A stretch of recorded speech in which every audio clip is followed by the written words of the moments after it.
All right, hello everyone, this is silverkyle, and today we're going to be taking a look at the Thor by Jason Aaron Omnibus Volume 2 that just recently came out. And this is quite a massive book. We are looking at 1,368 pages. This is quite a big boy. We'll take a look at everything that's included here. So it does retail for $150 in the US, $187.50 in Canada. I think I might have paid $130 from Indigo here in Canada. And it collects Mighty Thor 13 to 23, 700 to 706, Unworthy Thor 1 to 5, Generations and the Unworthy Thor, and Mighty Thor at the Gates of Valhalla, Thor 1 to 16, War of the Realms 1 to 6, and King Thor 1 to 4. We've got the flaps on the inside here,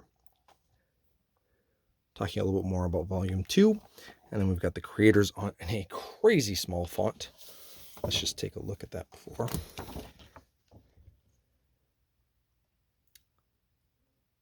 So we've got everybody there.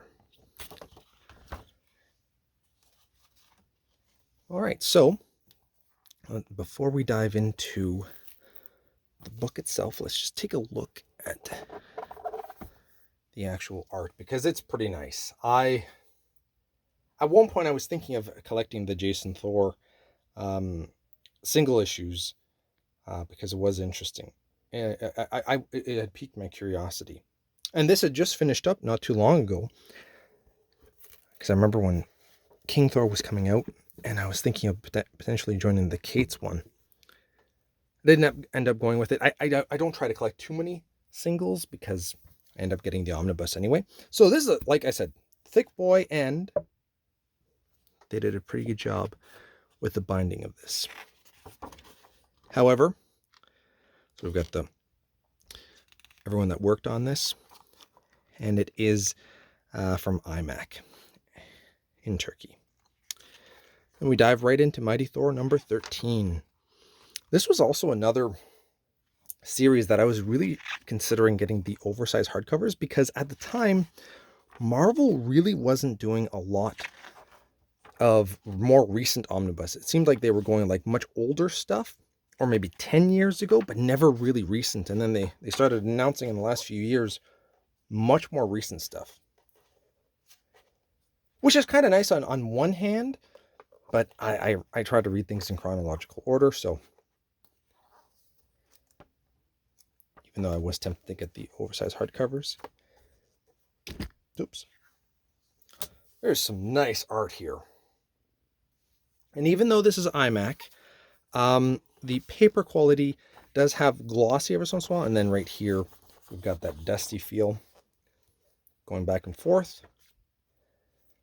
But not a lot of bleed through, which I was kind of surprised with. Like, you would think you would see some here.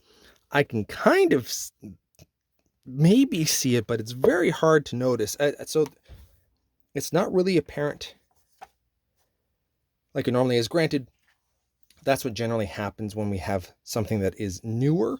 We get a lot more vibrant colors, so that you don't have a lot of light colors or whites where you can see some of the bleed through. So pretty impressed with that, and it stays open perfectly fine. We're about halfway through here. Should be almost 700 pages, which is insane. What I like is that the art changes from the artists, but kind of remains and keeps that same tone for the most part. All right. And I was really looking forward to Thor Love and Thunder, but is that look at all those extras.